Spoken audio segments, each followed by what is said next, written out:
చోరీకి వెళ్లి మద్యం సేవించి అదే ఇంట్లో నిద్రించాడు ఓ దొంగ. ఈ ఘటన కామారెడ్డి జిల్లా బిర్కూర్లో చోటు చేసుకుంది. యజమాని తాళం తెరిచి చూసేసరికి దొంగ నిద్రిస్తూ కనిపించాడు. ఇంట్లోని సామాన్లు సంచిలో నింపుకొని పడుకున్న దొంగను చూసి పోలీసులకు సమాచారం ఇచ్చాడు యజమాని మాలిక్ పటేల్.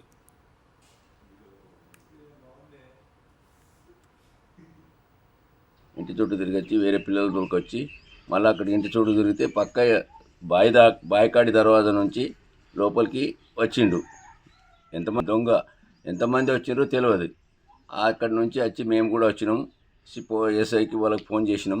ఫోన్ చేయగానే వేరే పిల్లలు, సర్పంచు, మా కొడుకు అందరూ ఒక 20-30 సైకిల్ మూటలు వచ్చి చూసేటల కంటే అడవు లోపలనే పండుకొని ఉన్నాడు.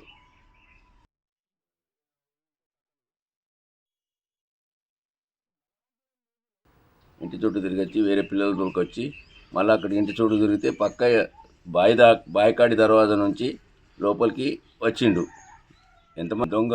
ఎంతమంది వచ్చిండ్రో తెలియదు. అక్కడి నుంచి వచ్చి మేము కూడా వచ్చినాం. ఎస్ఐకి వాళ్ళకి ఫోన్ చేసినాం.